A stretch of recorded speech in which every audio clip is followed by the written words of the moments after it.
Bulletin की शुरुआत हरियाणा के नूंह में हुई हिंसा की खबर के साथ 31 तारीख को धार्मिक शोभा यात्रा में हुई हिंसा में 3 दिन के बाद भी माहौल तनावपूर्ण है। माहौल अभी भी वैसा ही बरकरार है।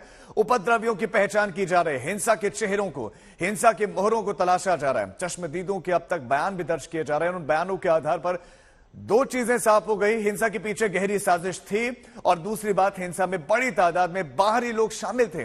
हालात को काबू में रखने के लिए पुलिस ने एहतियातन नूह, फरीदाबाद, पलवल जिले के साथ साथ गुरुग्राम जिले में सोना, फिर इसके अलावा पटौदी और मानेसर में सब डिवीजन में 5 अगस्त तक मोबाइल इंटरनेट सेवाओं को बंद कर दिया है।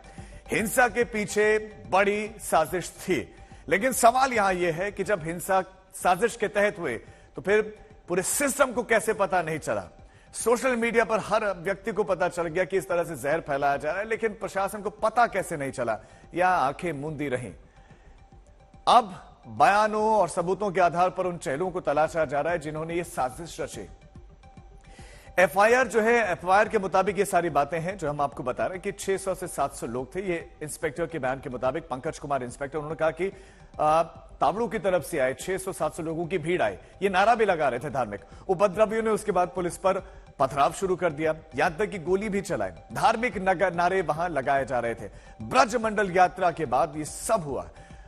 उसके बाद उपद्रव हुआ, उसके बाद चलाया गया। भीड़ से अवैध हथियारों से फायरिंग हुई। अवैध हथियार इनके पास, यानी कि पूरी तैयारी के साथ थे कि हमें हथियार भी रखने हैं। जो भी जिसके पास जैसा भी हथियार था वो लेकर आया हुआ था।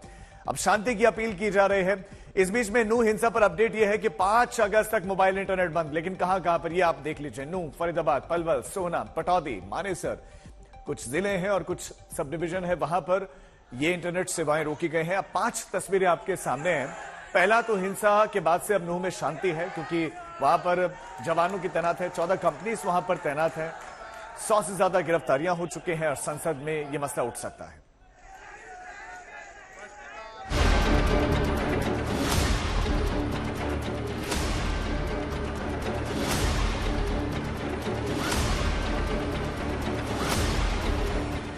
आग की लपटों की ये तस्वीरें 3 दिन बाद भी वही सवाल पूछ रही हैं कि हरियाणा के मेवात में आपसी भाईचारे को किसने मार डाला। जली हुई ये गाड़ियां, दुकानें सवाल पूछ रही हैं कि एक धार्मिक यात्रा से सद्भाव फैलने की जगह नफरत की आग कैसे फैल गई।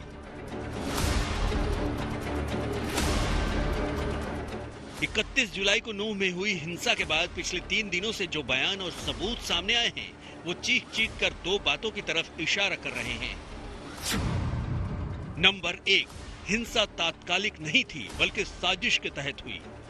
नंबर 2, उपद्रवियों में भारी तादाद बाहरी लोगों की थी। आउटसाइडर्स का चूंकि अब लगातार जितने सोशल मीडिया पर जो चीजें चली हैं उनको भी चिन्हित किया जा रहा है। हमारा जो साइबर डिपार्टमेंट है उसमें लगा है। जो 116 लोग पकड़े हैं वो इन्हीं में से पकड़े हैं। 90 लोग जो डिटेन किए हैं वो उसी कारण से डिटेन किए हैं। और अभी तो ये शुरुआत हुई है। इसका लगातार जो पुलिस फोर्सेज या हमारी जो पैरामिलिट्री फोर्सेज वो वहाँ हैं वो कोई हटी नहीं है। कर्फ्यू वहाँ लगा हुआ है और हम किसी प्रकार की कोई ढिलाई बरतेंगे नहीं। नूह हिंसा को लेकर दर्ज एफआईआर से ये भी इशारा मिल रहा है कि सोमवार को नूह में जो कुछ हुआ अचानक नहीं हुआ।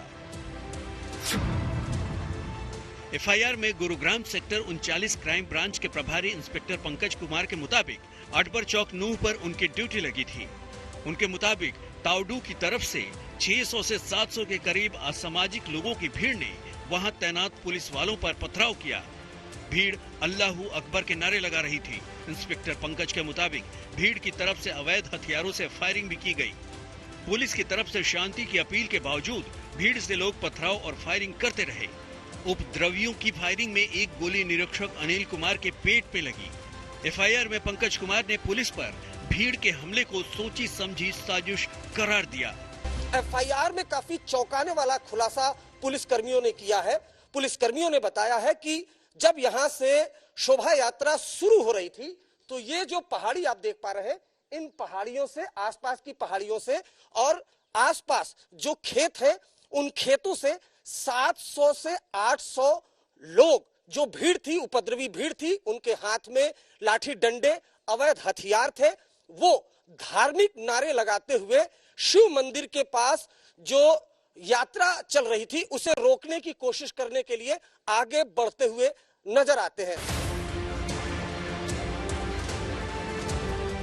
ये 31 जुलाई की हिंसा की तस्वीरें हैं। सीसीटीवी और सोशल मीडिया में मौजूद वीडियो के जरिए पुलिस अब एक एक उपद्रवी की पहचान करने में जुटी है। हमारी इन्वेस्टिगेशन में हमने एक अच्छी बढ़त हासिल की है। 116 लोगों को हमने अरेस्ट किया है in the very first day, और हमारी बाकी लोगों की पहचान जारी है। आप जान सकते हैं इसमें कहीं काफ़ी सारे लोग युवा जो है इन्वॉल्व थे, जैसा कि हम वीडियो में देख रहे हैं। तो हमें बहुत सारे लोगों की इसमें पहचान करनी है, और ये भी देखना है कि ऐसा भी ना हो कि इन्वेस्टिगेशन में किसी निर्दोष व्यक्ति को हम धरपकड़ करें। हमें उसमें निष्पक्ष जांच करते हुए हमें इन्वेस्टिगेशन को कंक्लूड करना है, और बहुत जल्दी हमें इसमें करना है। नूह शहर से 18 किलोमीटर दूर भादस गांव के गुरुकुल पर भी उपद्रवियों ने हमला किया था।